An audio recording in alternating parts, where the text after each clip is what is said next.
Now that the 2025-2026 Premier League season has officially been wrapped up, with Arsenal being crowned the champions, West Ham, Burnley, and Wolverhampton Wanderers being relegated, Manchester City, Manchester United, Aston Villa, and Liverpool qualifying for the UEFA Champions League, AFC Bournemouth, and Sunderland qualifying for the UEFA Europa League, as well as Brighton qualifying for the UEFA Conference League, it is time to do our Premier League awards of the season. For the first time on this channel, or in the history of this channel, we'll be doing the Premier League awards of the season. And in the respective categories, we'll have the following. Team of the season, manager of the season, Premier League player of the year. We'll have best goalkeeper, best defender, best central midfielder, best attacking midfielder, most exciting talent, best striker, summer signing of the season, honorary award, worst signing of the season, as well as the PFA player of the year. The reason as why PFA player of the year is included in this one is because that accolade combines other factors that go beyond the Premier League. But it's included in the Premier League because the Premier League is also very pivotal to that award. Anyways, welcome back to the Football Tribe UG channel. Robert Kesakos is your usual suspect. So these are the awards for the Premier League of the year 2025-2026. Best team of the year, I've gone with Sunderland. Why? Newly promoted side, managed to stay clear of relegation, but more importantly, qualify for the UEFA Europa League. Now, I struggled to sort of decide between FC Bournemouth, what they've achieved, and what Sunderland have achieved. But given the context of Sunderland, that they were a newly promoted side, I've gone with them. I did not expect them to qualify for Europe. In fact, I'd expected that they would be relegated. But I think they've surprised majority of us with that qualification for UEFA Europa League football at the expense of teams like Chelsea, because they beat Chelsea on the final day by 2-1. 2, manager of the season. I've gone with Keith Andrews. This is something that I've mentioned before. If there's any person or any head coach out there that we thought was out of his depth, bearing in mind how he took over at Brentford, having been there for a short while as a head set-piece coach, having had to lose pivotal players like Bryan Mbeumo, Yoane Wissa, Christian Norgard, I thought he would struggle with this Brentford side, and yet he did wonders. He may not have achieved European football, but by the virtue of the kind of football he competed with, I thought he deserves to be a manager of the season. They finished 9th on the Premier League log, way above where I thought they would initially finish. In fact, I thought they'll be among the 3 teams that will be relegated. So I've gone with Keith Andrews as my head coach or manager of the season. Honorable mentions go to Andoni Iraola and Regis Libris of Sunderland. Andoni Iraola at FC Bournemouth, having lost Ilya Zabarnyi, Milos Kakis, Kepa Arrizabalaga, having lost Dean Howson, having lost eventually Antoine Semenyo, he still managed to end the season with the longest unbeaten run in the Premier League of 18 games. He still managed to guide his side to a 6th place finish on the Premier League log, and they qualified for UEFA Europa League football and European football for the first time in the history of the club. That's in 127 years. Then also Regis Libris, what is done with Sunderland, which we've chosen as team of the season, I think necessitated to be here amongst the honorable mentions for managers of the season. But overall, I went with Keith Andrews. Premier League player of the year. I will not deviate from what has already been chosen. Bruno Fernandes, breaking the assist record, although in a controversial style, in my humble opinion, that the goal Patrick Dogu scored against Brighton, that ball hits the crossbar, hits at the back of Bart Verbruggen before it hits the back of the net. I thought it should have qualified for an own goal. The way we saw back in 2022, 2023, that goal that Jorginho scored against Emiliano Martinez, hitting the inside of the crossbar and into the back of Emiliano Martinez before going into the back of the net, was awarded as an own goal. So I thought that should have been given as an own goal. But nonetheless, it is what it is. Bruno Fernandes was arguably one of the most consistent players, if not the utmost consistent, in as far as the Premier League was concerned. 21 assists, meaning he's broken the Premier League assists, record held by Thierry Henry from 2002-2003 and Kevin De Bruyne from 2019-2020 league seasons.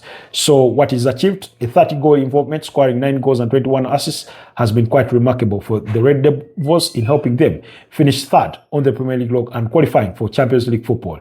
That means next season, for the first time in the club's history, they'll play in the new format of the UEFA Champions League. So Bruno Fernandes is my player of the season. Best goalkeeper of the season, David Raya. For 3 consecutive seasons, he has won the Premier League Golden Glove. Last season, he had to share it with Matt Sells, having kept 13 clean sheets. The season prior to that, he had kept, 15 clean sheets in his debut campaign with Arsenal? And this season, he kept 19 clean sheets in 37 appearances. That has been remarkable. He won Arsenal a couple of games, including the West Ham game for that save on Matthias Fernandes.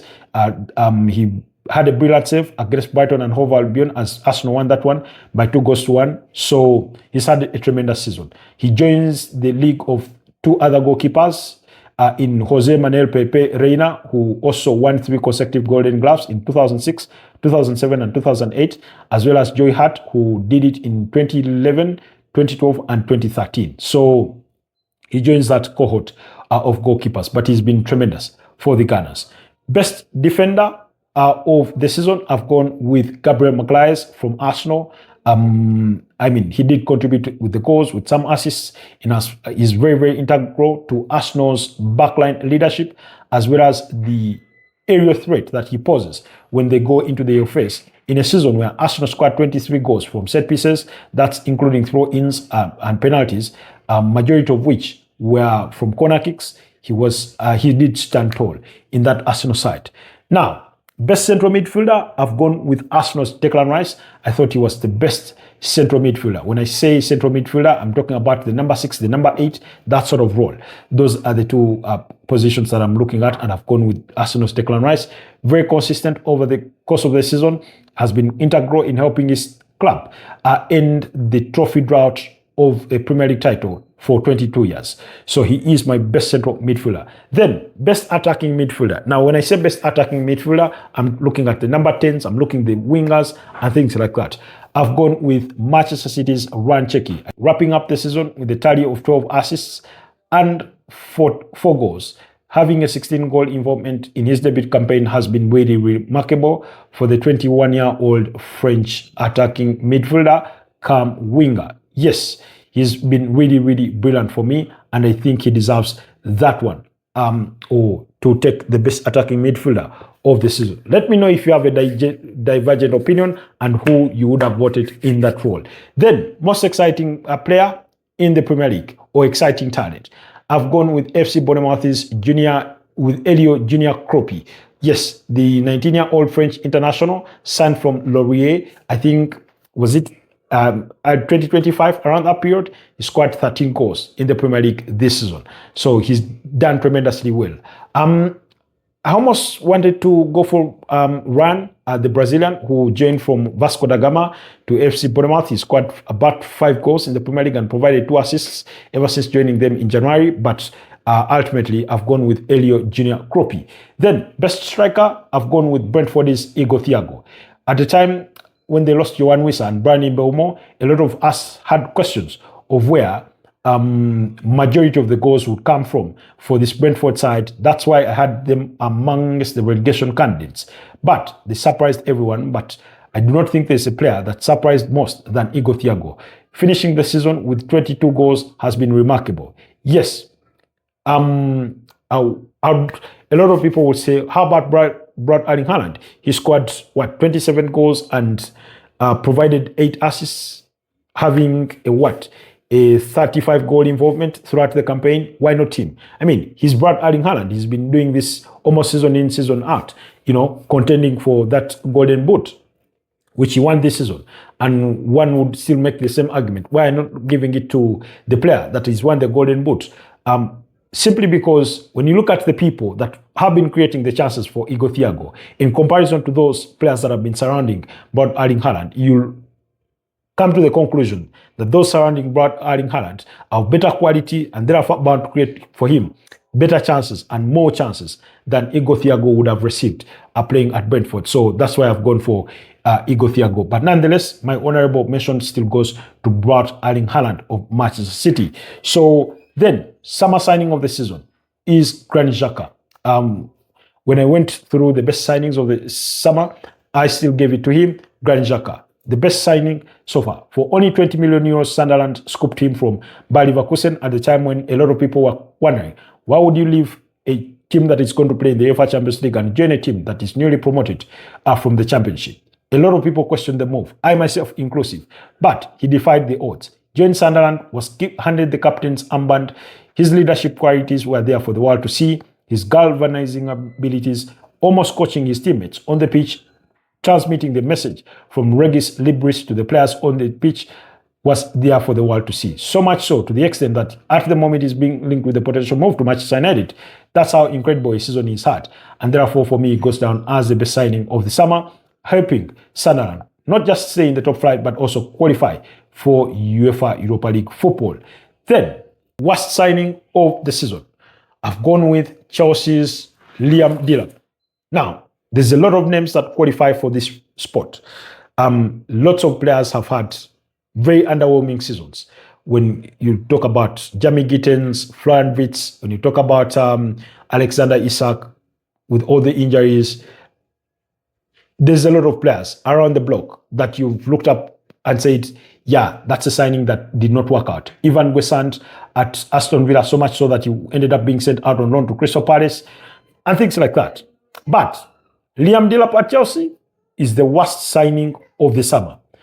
I hope he can improve his reputation next season, but in as far as this season is concerned, I'm sorry, Chelsea fans, it's Liam Delap that I've taken as the worst signing of the season. For £30 million coming in from Ipswich Town, where he scored 12 goals in his debut Premier League campaign, the English striker has been way below average. Even the likes of Danny Welbeck, the likes of Dominic Calvert-Lewin have been miles ahead of him. Then, honorary award. My honorary award goes to Pep Guardiola as he signs out of Manchester City after 10 years, having won 20 major titles. Only 2 seasons he's missed out without, a piece of silverware. That's 2016-2017 and 2024-2025. He's been immaculate. He's rewritten the record books of the Premier League, achieving 100 points in the 2017-2018 season, 98 points the subsequent season, 2018-2019, 6 Premier League titles, 1 UEFA Champions League title, 3 FA Cups, 3 Community Shields, 5 Carabao Cups, 1 FIFA Club World Cup, 1 UEFA Super Cup. He's been tremendous. So my honorary award goes to Manchester City's Pep Guardiola. And then the final award is PFA Player of the Season. Now, when it comes to the PFA Player of the Season, remember, it's a combination of factors. The Premier League it's self-inclusive. Remember, it's independent of the Premier League Player of the Year award. Now, PFA Player of the Season, you have to look at his performances in the Premier League, in other competitions where his club has been involved, and therefore, on that award, I've gone with Arsenal's Declan Rice. When you look at what he's helped his team achieve in the Premier League trophy drought, also helped his side reach their second ever UEFA Champions League final in the club's 140-year history. When you look at helping his side reach the finals of the Carabao Cup despite losing to Manchester City, as well as reaching the quarterfinals of the FA Cup, I think he's been quite tremendous. Declan Rice, by far one of the most consistent players in that Arsenal title-winning side. So he will be my PFA Player of the Season. Let me know if you have divergent opinions on that. But those are the factors that I've come to consider in giving him his crown. For that, let me know if you agree or disagree. Leave me a comment down in the comment section and let's interact. For all the different categories of the awards, you're free to let me know to say, for my manager of the season, I'm going for ABCD. For my best defender of the season, I'm going with this. For my best goalkeeper, I'm going with this one, etc, etc. Just leave it down in the comment section. Forget not to like, comment, share, and share this video with your colleagues. And let it be also recommended to other people of similar interests. The more you comment, the more you like it, that's what happens. YouTube recommends it to other people with similar interests so that they also get the chance to watch it. Stay blessed for now, and I'll see you guys later. Bye-bye for now.